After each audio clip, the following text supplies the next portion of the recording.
Welcome to the What's Haunting You podcast, where we work on healing that which haunts us.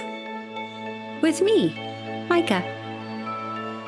Thank you for coming to episode 4 of my What's Haunting You podcast. I know that when I talked in my last my little brief video, I said that I wanted to talk a little bit about harmony, and I do. But I'm going to go a different direction than I thought I was going to. I recorded a podcast and I just felt like it was too on the nose.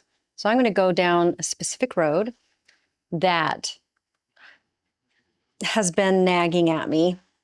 So I want to take you on this journey with me, and I'm going to try to make it as concise as I can, but I have to give you all the pieces because in my world, I like to see how everything's connected. So we're going to address physical aspect of fear and power, along with the emotional aspect, as well as potentially paranormal, supernatural aspects. It's all very interesting how this all ties together, but I got to lay the pieces of the puzzle down, and I'm fighting a sinus infection. So I hope you can hang with me through this. I'm going to try not to lose my voice because I keep getting a raspy voice. So I have my hot tea. Pardon me if I have to take a sip once in a while. But I'm going to try to get through this in a way that helps you follow me, I hope. So let's further discuss the concept of power of our fear and our capacity to love and what we create in each consciousness, vibration, frequency, etc. There are appropriate times, of course, to be afraid. When we are in immediate danger, then of course, we should let our primal fears protect us, obviously.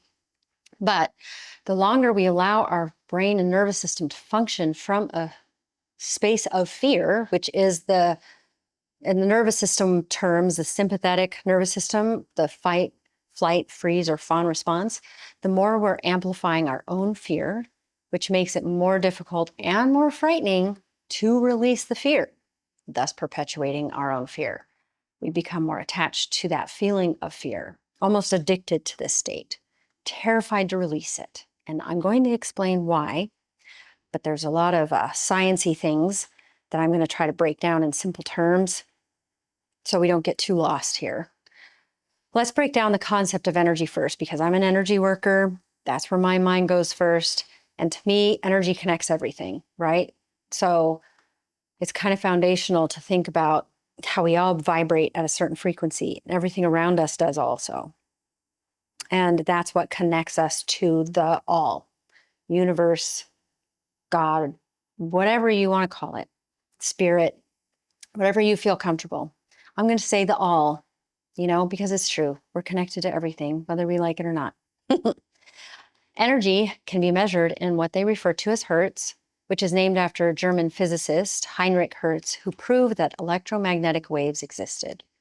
So when measuring energy, Hertz is a unit of frequency of electromagnetic waves measured as one single cycle, per cycle. Does that make sense? So 1 cycle per second. I told you I've got cold brain. Bear with me. For baseline understanding, the human body's resonant frequency is 5 hertz. Excuse me. However, each cell, tissue, individual organ, they all have their own frequency. The denser the matter, like bone, for instance, has a higher frequency. Resonant frequency can also vary to some degree depending on height, weight, etc. But overall, they say it's 5, although Harvard is currently doing studies, I found, in doing research for this podcast, that they are seeing that the method in which they have been measuring human frequency over the years may not be as accurate as other methods. They're thinking that human body actually functions more vibrates as high as 10 hertz. Also, they're finding that depending on how our posture, how much we sit, how active we are, all affects that. So if we're sitting too long a day, our HERT starts to go down. This is why we get so tired. But if we're a little more active and we take those 20 minutes, you know how they say the 20-20 rule, when you're sitting at a computer, look away every 20 minutes, make sure you're blinking, get up, move the body, stretch. That's all to keep our frequency up, not just to stay awake. It's to keep our vibration functioning the way it should, so that our organs don't literally start shutting down, our muscles don't start to atrophy. It's still not fully understood how our bodies essentially run on electricity, but they are researching it. It was really interesting to learn that when I studied craniosacral therapy, because you're actually working with like the dural tube and in the spine, and how that functions still baffles science, which I think is kind of cool, kind of interesting. But then I started to wonder, what about emotional frequencies? Because you know how you see those graphs all the time? Not the hierarchy of needs graphs, but it's kind of like that, where it's like a triangle, and it talks about the vibrations and how different emotions, from shame being the lowest to enlightenment being the highest, and how those all emit different frequencies. So I was like, well, how does that relate if the human body's constant frequency is 5 to 10 hertz? How is it that your emotions can raise your vibration? So then I did some research. I found this point in Emotional Intelligence magazine, so I'll read it to you. It says, a groundbreaking study by Dr. David R. Hawkins at the Institute of Noetic Sciences demonstrated the existence of an energy field generated by various emotions, sometimes described as a consciousness field. Using a technique called applied kinesiology, Dr. Hawkins developed a scale that assigned distinct frequency values to different emotions, ranging from shame, which is a 20, to enlightenment, which is 700 and above.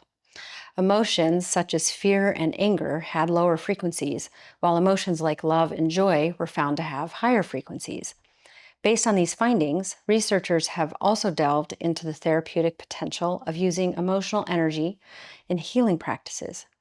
Dr. William Teller, a former Stanford University professor, found that positive emotional states could aid the healing process.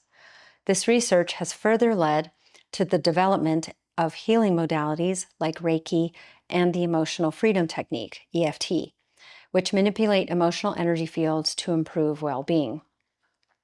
I would also like to pause here, that's the end of the quote, and say, I think pretty much any kind of body work or energy work is going to do that. If you don't feel good, like now with me fighting this sinus infection, you're vibrating lower anyway. So when you are helping your physical body, you're going to be helping your vibration rise, right? Um, and some are more intense than others. Like I tried acupuncture one time. They just put a couple needles in my ear and I went white. I'm way too sensitive for that kind of work. Cranial sacral therapy is what really spoke to me. I fell in love with cranial sacral therapy when I was getting it on a fairly regular basis when I was at one of the most difficult times in my life. And it changed my life because I was learning how to self-regulate and feel safe in my body, even if I was in an unsafe space. And it helped me think more clearly on how to save myself, basically, which was awesome. Between that and the book, The Gift of Fear, those two things really saved me. Craniosacral therapy works with the body's subtle energetic system, and a practitioner helps facilitate balancing the rhythm and flow of the cerebrospinal fluid and the body's bioelectric energy. This helps regulate the nervous system and helps the body know and remember what it needs to do to heal. Nothing helped my nervous system more than this therapy. Practicing this therapy can make you as a practitioner a lot more attuned to the energy around you and more adept at reading, managing, or transmuting energy when necessary. I think that though, if you're receiving it, and whenever you're receiving any kind of therapy that's helping regulate your nervous system And it helps your body remember how to heal itself. Because if I'm sitting with a client, because everybody's had some kind of trauma in their life, really, even if it's physical trauma, there's something there, and it's all tied. A physical trauma affects the emotions, an emotional trauma affects the physical body, which all affects the spiritual body. It's all affecting everything. Whenever you work on someone, I will feel like the spot where it's almost like blank, where nothing's happening, and that's where there's a block. And you just hold that space so gently. Sometimes you don't even have to touch someone. And all of a sudden, it's like the body remembers, and it's like, oh yeah, there's this spot over here, and you feel all this tingling, and there's different motions that happen that tell me different things about what's going on. But the body is remembering. And once you get a balanced rhythm going, then you step back and the body takes it from there. It's really beautiful to witness, and people feel so empowered afterwards, even if they just want to sleep. So, going back to the vibrations, fear is considered a low vibration state as it's linked to certain brainwave frequencies at only 100 hertz. Grief is measured at 75 hertz. So since grief is also a lower vibration, and we can't necessarily help that one, it's critical to focus on love, or it can be easier to become overcome by other low vibration emotions like shame, anger, or fear. Past traumas obviously can definitely influence our relationship with fear. We can easily become hypervigilant when continually exposed to a traumatizing stressor. But the problem is, when we are no longer in immediate danger, we feel as though we need to remain hypervigilant in order to remain safe, especially if the state helped us survive or endured something terrible in the past. The problem is that the longer we remain afraid, the more we begin to change the very structure of our brain and influence the breakdown of our own bodies. So, real quick and hopefully simplified explanation of our brain. The amygdala is like the little almond in the middle there. It's what psychologists refer to as our reptilian brain. It triggers the primitive part of our brain, the reptilian or the monkey brain. It triggers that sympathetic nervous system, the fight, flight, freeze, or fawn response, and it's responsible for the release of cortisol and adrenaline. It can begin to get larger the longer it's in that state, and it perpetuates an overactive stress response, which helps it grow. It fuels its growth. It continually floods our body with adrenaline and cortisol, which does break our bodies down. I will say, as a side note, if you are a female assigned at birth anyway, you will notice this when you hit perimenopause. The more cortisol that's built up in your system over the years, the harder perimenopause is going to be on you. So if you can start working on this before you hit your mid-30s, then the easier, hopefully, perimenopause will be on you. It's just a side thought as someone who's been through it. As our primitive responses grow stronger, the hippocampus, which is a different portion of our brain that helps us learn and manage our stress response, as well as form memories, begins to break down and weaken. It even can start shrinking. This can make it more difficult to perceive appropriately what in our environment is an actual threat and what is a perceived threat. It can distort our memories too. It also makes it more difficult for us to think logically. As we are flooded with emotions, we are losing control over how to manage anymore. It even can affect our spatial awareness. So, have you ever been passing someone on the street and they're walking towards you very angrily, and you know you just need to get out of their way? Maybe they see you there and they don't care, or maybe they don't see you or they bump into you and they're mad at you because you were in their way because their spatial awareness is just gone. Well, that's what's happening. When we're in an angry state, we might get a little more clumsy when we're in our fight, flight, or freeze, right? Maybe that's why I'm so clumsy, because I was always in that. I don't know. But Our prefrontal cortex is another part of the brain, and it's responsible for our control and higher order thinking. It can begin to weaken, and it can weaken the connectivity within the brain. So that can begin to diminish. This means that our cognition can begin to break down. The ability for us to analyze, break things down, problem solve, or create solutions literally begins to die away. We lose cognitive skills like attentional flexibility. We have impaired judgment, impaired decision making, as we have more and more trouble managing our own emotions and impulses. We have a sense of power in our anger, though, and that's one of the reasons we hang on to it sometimes. But if it's associated with fear and what we're afraid of more, it's a faux power, F-A-U-X. It's not a real power. It only feeds our fear. A healthy fear or healthy anger comes from a space of love, being upset by injustices, for example.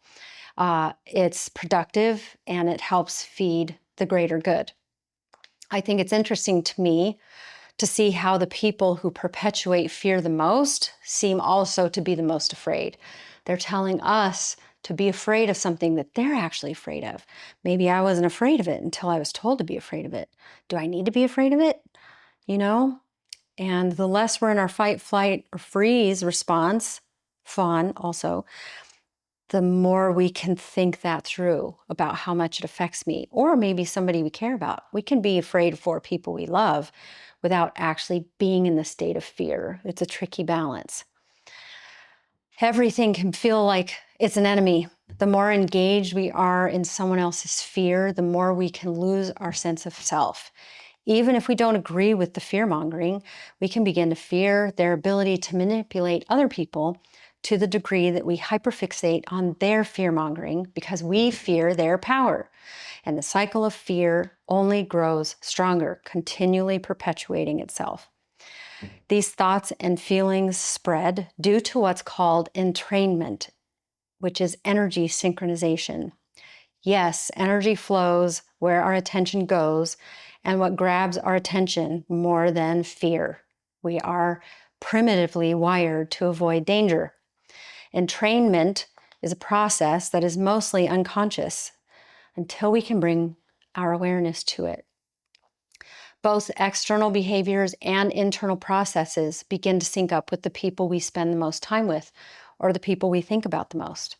So even if we don't like someone, even if we hate them, the more we think about them, the more we are syncing up with them, which is kind of gross. I think science can actually measure this phenomenon as well as track how it influences how we connect and bond with other people. This reminds me of a few quotes, but one of the main ones is like, "You are the average of the 5 people you spend the most time with," by Jim Rohn. He said that a while back. I don't remember when. I didn't look at that, sorry. But there are actually studies showing that that actually spreads deeper. It's not just those 5 people, but what they're influenced by and what those people are influenced by, because we're all connected, right? So the more we expose ourselves to any human being, the more we begin to sync up to them. So if we really don't like somebody, but we're watching them and paying attention to them, we're giving them our energy, then whether they want it or not, we're still syncing up with them. Is that what you want? So we can be influenced beyond that. I'll put a link to an article on that in the notes by a guy who's actually writing a book on this. But here's when I started thinking about this, and I want to share this with you because it's really cool if you want to go back and watch it. I think this was around 2019, somewhere between 2019 and 2021, I think. It was when I first watched Kindred Spirits with Amy Bruni and Adam Berry. First, before that, though, that's not true. Actually, this concept, I'm sorry, there goes my voice. Pardon me, I'm so sorry. actually, I would have to say it goes back further now that I think about it. When I first realized I was having cognitive dissonance with my religion, because it's another one of those group things when you sync up with people, right? Like they talk about this phenomenon, and I forgot to look this up. I was going to, and I forgot because my brain was all over the place with this topic. But when you get a group of people together, even if one is really mad about something, then if they're really putting it out there really intensely, then it spreads, right? But it's also the same with like these spiritual environments, you know, where if somebody's having a spiritual experience, just being near that person, you start to feel that, right? That's all that entrainment stuff. That's what that is. So that's how you can get hooked into something.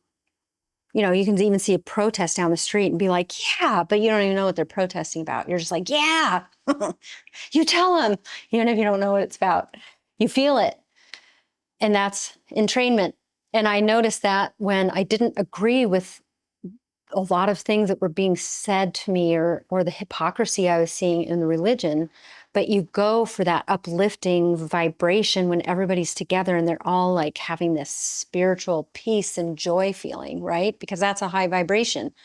But the conflict there was making me crazy. I couldn't figure it out until I learned about cognitive dissonance.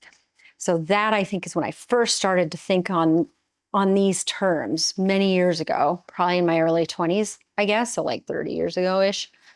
But then right around the pandemic is when I watched Kindred Spirits for the first time.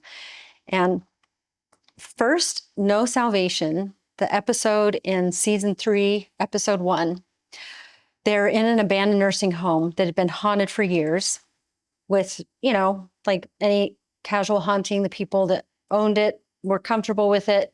They never needed to call in investigators for help until that more recent time because they were having trouble with everything feeling more aggressive and scary, and they couldn't figure out what it was. And the more they investigated, the more they were getting nothing, which was baffling them. So they called in a specialist around these sorts of things, John E.L. Tenney, and he brought up the concept of an egregore. So the egregore concept fascinated me. Amy Bruni and Adam Berry take this concept to another level in season 5, episode 2, called Zombie Boy of Kindred Spirits, where they experiment with how an egregore could form and influence those around it. And it was wild to see how humans can create an entity with their fears and stories, like the lore around like the space, and become terrified of what they create, but it caused it to grow. Like they were literally capturing on their EVPs and stuff. What are those? The paranormal cameras. They were capturing like things crawling like crawlers in the dark that nobody could actually see. But it was like mimicking what they were doing because it was like growing off of what humans were doing. It was mimicking. So if the investigators were taunting it, that's what it would do. And if the investigators were being inquisitive or behaving a certain way, it would mimic that. And it was the weirdest thing. And by the end, they had figured out how to shift that.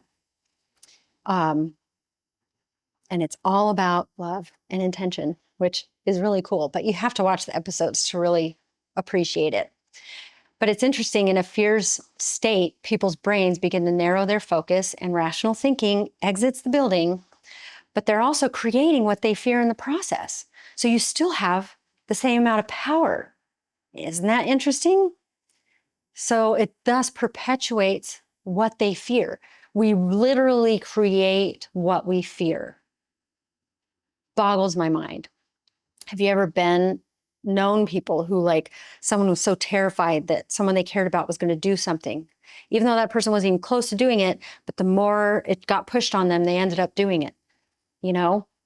And then you wonder, did they do it because they were told they were going to anyway? Or like, Who's responsible? It's a mutual thing. I don't know. It just boggles my mind. It's something to think about. It's a question I'm putting out there. I don't have the answer. I am not an expert in this. I just want to put the questions out there. I think we need to be thinking about this for our own mental, physical, psychological, spiritual health. Scientists and psychologists who study brain function have assessed that love is actually the opposite of fear because hate is a byproduct of fear. Also, doesn't hate require a lot of passion if you think about it? So when someone hates something so much that they obsess over it, then it does sound more like they're afraid of it, right? Because hate is from fear. It's not from love, and it's usually learned. Maybe those people need to do their shadow work, like I talked about in earlier episodes. Anyway, love works in the opposite way on the brain than fear does. Love triggers the parasympathetic nervous system, the rest and digest or tend and befriend response. Now, if someone uses courage to face their fears, like doing shadow work, as I discussed in previous episodes, they can raise their vibration and change their brain chemistry. It's a journey, but it's a powerful one. You can feel it and see it changing your life every day. Courage can actually bring your frequency up to 200 hertz. It's said that love and fear cannot coexist in the brain because each releases very different, chemicals and hormones. Love vibrates at 500 hertz. Love expands the mind. All forms of love do. Love activates the reward system that releases dopamine, which helps us experience pleasure and also helps us work towards our goals. Dopamine can also help ease symptoms of depression. Love also releases oxytocin. You can just give somebody a hug and you're getting an oxytocin hit. It's a bonding hormone that allows for us to have more fulfilling relationships. Oxytocin can also calm the amygdala down, which can reduce the threat response, which actually helps us be more attuned to our environment and better equipped to handle legitimate threats. Oxytocin works to reduce anxiety and give us an overall sense of calm. These hormones work together to help us form healthier social dynamics and relationships. It can even strengthen our immune system. Love makes us stronger in every single way. Again, all types of love. And I'll go into those at another time. I did it in videos past on my YouTube channel. I wrote about it on my website because there's a lot of different types of love. But maybe that's why love is a foundational teaching in its core. In order to get joy, peace, and enlightenment, you have to go to love first. And then you'll know what peace is. Then you'll know what joy is. You can't feel joy if you're not feeling a moment of love, right? I love this tea, and it gives me joy to drink it. But when I studied world religions, the thing I noticed in college, the thing I noticed the most is that love was at its core before men and their egos get in there and mingle with things. Love is the basis of just about every religion. That's the core of it. Like God is love. 1 John 4:8 in Christianity. But I digress. Before men's egos run wild with everything. Of course, if someone has experienced trauma around a relationship, this can also influence how they view other relationship dynamics. And it can take time to relearn balance for ourselves and create a new homeostasis for our bodies and our brain chemistry, our nervous system. At some point in the healing process, though, it becomes beneficial to seek out healthy relationships that can feel safe. For me, I had found after going through traumatic relationships that female friendships were the most rewarding part of my healing process. It helped me learn how to practice self-regulating my nervous system so that when I was ready to start dating again, I was confident in myself and I could feel more like I trusted myself. The only time things really went sideways, which they did in the early parts of me trying to date again, before I was ready. First of all, I wasn't ready. And second of all, I listened to other people and what they told me. Like if they thought somebody was a good guy, he was not a good guy. And my gut told me he was not a good guy. And horrible things happened. But that has been my life lesson. No people pleasing. It's bad for your health. Literally, science proves it. Sadly, sometimes we have to learn the hard way that we are the best judge for our own selves, especially when we're getting better at self-regulating. Now I can go down a big rabbit hole about entities when doing paranormal investigations, but no one has a better approach, in my opinion, than, of course, Amy Bruni's a great person to follow. I love following her still, even though they don't make Kindred Spirits anymore. And Greg and Dana Newkirk, which were guests on that show a few times, and that's how I found them. They own a haunted museum and host the Haunted Objects podcast. If you want a very investigative approach to anything supernatural or paranormal that comes with a healthy dose of skepticism, where they really dig into every aspect of something and really pick it apart, I highly recommend them. Highly intelligent, grounded approaches. No jump scares, that's not how they work. If you want a real logical approach with a lot of skepticism, it's healthy, then they are great people to watch. They have an excellent episode, the Haunted Objects podcast, about how fear feeds into so many supernatural items and how it can be used against people as a marketing ploy.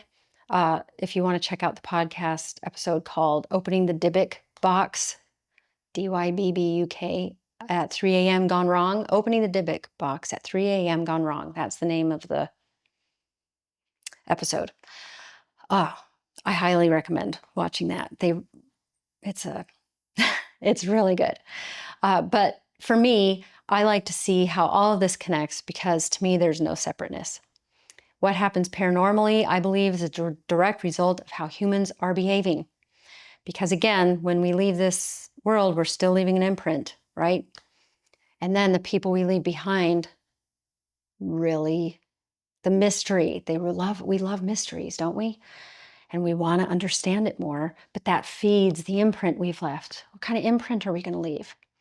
Amy Bruni was once asked in her Haunted Road podcast, she talks about how she was asked all the time why she thought paranormal interests had peaked over the past few years. And she said she felt that the pandemic had a lot to do with it. Maybe things have always been going on around us throughout history. Whenever there was a war or something, spirituality really would peak. The pandemic was no different when we're forced to be still too. And there's a lot more quiet. We're more in tune with our surroundings. We become more aware of our world and our influence on it. We notice little things more than we do when we're busy, busy, busy. So if we humans are capable of accidentally conjuring a dark entity like they had in those Kindred Spirit episodes, and like people were feeling on the Dybbuk box that they, Greg and Dana Newkirk had sent to them, you have to see the plot twist at the end. I'm not going to give it away. And lore helps feed that, because lore can be very productive, but if we use it too much for fear, might not be, right? That story in that space, how much more powerful could we be if we were intentionally creating these lore and story out of love, out of something that helps someone create something new, learn something important, live a better life, not just for ourselves or those close to us, but humanity, animals, plants, the planet. I mean, all of those things have their own frequency too. Plants are medicine because they carry a frequency. Herbs are medicine because they carry a certain frequency. The pharmaceutical industry gets that, What would we be capable of? We've proven over and over how capable we are of destruction. We excel at that, but creating is where our divinity lies, our true power. What about the relationship then between creativity and love? I mean, if we can create awful and scary things when we're afraid, what if we created something out of a space of love, or something that gave us joy and excitement, or something that brought us peace? Ooh, we'd be embodied. Love embodied, peace embodied, contentment. If love can influence us emotionally by offering us a sense of security and freedom, acceptance, even if we make a mistake, then it helps us form more holistic views, which can then foster more creative thinking. If we think about it neurochemically, when we experience love, even desire, and I'm talking any kind of desire, not just lustiness for another human being that we found sexy, but any kind of desire, more dopamine and testosterone are produced in our bodies, regardless of your gender. And that can help us with analytical and innovative thinking. We could be so in tune with our own selves that we could create with intention for a greater good. I saw a video recently about psychologists studying human intuition and what it actually is. And they still don't have a really clear, defined explanation as to how intuition works, but they do seem to agree that we can form fairly good hypotheses around a situation or decision based on many factors. Our gut literally communicates with us all the time. I mentioned the book, The Gift of Fear, a few times now in this podcast and in others. But it goes into that more along with the book Blink by Malcolm Gladwell. They go into how our intuition and our instincts can tell us what we need to do before we can logically think of it. But the best thing to do is to trust that. Because if we're too much in people-pleasing mode or we question ourselves too much, that's when we put ourselves into danger. What if our intuition, this is me thinking, but what if our intuition is reading, quote unquote, or feeling, quote unquote, the vibrations of someone else? If our body's organs and nervous system are always operating at a specific frequency, or if we can change our own frequencies, and we're really in tune with our own homeostasis, if you will, and we're around a person who has some deep buried resentment or anger, but they're really good at masking, but we know something's off and we can't quite explain it. This is why we're supposed to listen to our bodies first, because they are so intelligent. They're telling on someone else for us. Our body is reading that other body. It knows, even though we don't know. And do we need to know? Because we don't need to be all up in someone's business to know if they're unsafe or not, right? I wouldn't want to be in someone else's business that's unsafe. The more regulated we are, the easier this would be for us.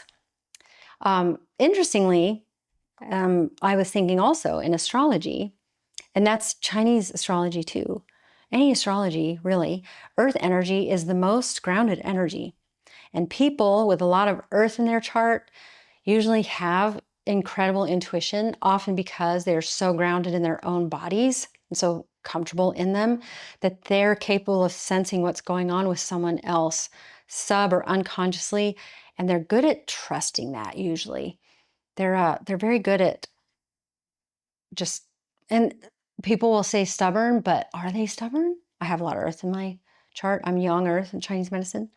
And I would like to ask, is it stubbornness or is it a knowing that other people don't quite understand? We don't always give ourselves credit for our own ability to assess a person or situation accurately.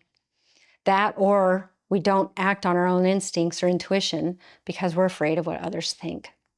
We're more afraid of what others think than the immediate danger that we're sensing, which is weird. Sometimes because we can't explain it yet to ourselves, so we fear we wouldn't be able to explain it to someone else. We shouldn't have to, though. We put ourselves in harm's way when we overthink that. I know, I've done it. Essentially, though, our intuition acts as a voice for the inner guidance system and our voice for the higher self, which, if there is a higher self, it wouldn't recognize time the same way we do, right? It would know other possible outcomes and may even see them all happening simultaneously. I don't know, but theoretically. So is our intuition the voice of our higher self? Is a combination of all these things guiding us towards the best possible outcome for our future self. Regardless, our intuition functions best when we are regulated and it works in the best interest for our future self. Psychologists study what's called future self continuity, which is a perceived connection between one's present and future self. They have shown that when people do things for their future self with more continuity, it can lead to better decision making, which can motivate a person to continue to strive towards goals because they've created value in their future outcomes. Again, they're also learning how to love themselves, right? We're back in that space in the brain where we care enough about ourselves and our future self, doing this for future you. So if we bring all these concepts together, hopefully you're able to follow each of the little puzzle pieces that I laid down to give us a larger image in our minds. And each of our images may look a little different because we're all different people. But if you think about a time where you were more destructive or your fear got in your own way, without judgment or shame, remember, shame is only 20 hertz, don't bring yourself down. But think about how potent you were in those moments, even if it was a negative outcome, one that you didn't desire. What would happen if you tapped into that same power and channeled it into something that you love and care about? Imagine yourself an alchemist with the powers of transmutation, because you are. How do you suppose that could affect your life or your future self? What would it be like to be able to remember the times that love in your life, the moments that brought you joy, peace, and contentment, and thought about those moments more than the painful and challenging parts that you've had in your life? Is there someone in your life who you want them to know more love, joy, peace, even more than you've gotten to know so far? How would you be able to demonstrate that for them? How can you help them achieve it? Modeling, especially, is the best way, right? Is there something that you can create with that person? So for the next week, I'm going to challenge you to ponder what makes you feel the most grounded in your own personal power. Not at the expense of another person. That isn't power, that's consumption. Consuming another person to feel alive or their energy. It comes from a space of lack. So try to think of one thing you're grateful for that you have, even if it's a pet, your ability to pay a bill, whatever it is. And what makes you feel the most full and complete? Or is there any moment in your life that got you closest to that feeling? Maybe you don't really know that you feel that yet, but you feel like you've gotten close. How can you build on that? Maybe it's a self-care practice. Sometimes this can be difficult because not everyone will be where you're at, and you know that. You know that when you are making an effort to bring more harmony into your own life and hopefully the world around you, you want to keep going, but the right people in your life will have the courage to be inspired and not afraid, but it will affect them. Sometimes it makes those people uncomfortable, and they come back when they've gotten used to it, and they're like, it's okay, things are a little different, but I'm glad you're happy, blah, blah, blah. Other people don't come back because they are uncomfortable. And sometimes frequencies and vibrations just don't match up anymore. It is what it is. Remember, sometimes the trash takes itself out. I always say to make myself feel better when I'm feeling rejected. Anyway, on that note, thank you so much for sticking with me through this. I hope that it helps you think a little bit more deeply about how you can tap into things you love within yourself first, to give yourself some peace and harmony, even if it's only for a moment, even if it's just a breathing exercise, some belly breaths, or a delicious treat that you want to give yourself, like a delicious cup of coffee or something you want to splurge. Just find a way this week to take good care of yourself and tap into that little feeling of peace or joy, which is even higher than love. Because when you're doing that, you're in the act of loving. Thank you. Please consider following or subscribing. I love to hear comments and suggestions. If you want me to expand on something, I cannot see how someone can feel I jumped around a lot on this topic. It does all connect in my brain, but I can also see how it wouldn't connect for someone else. So please ask questions so I can better expand on things as need be. I'm happy to do that. And it helps me and it helps other people that are probably wondering the same thing you are. You can comment or send me private email at whatshauntingyou@gmail.com. Thank you so much. Also, thanks to Jim Hesterman for audio and visual production assistant. I have been your host. I hope you have a wonderful week.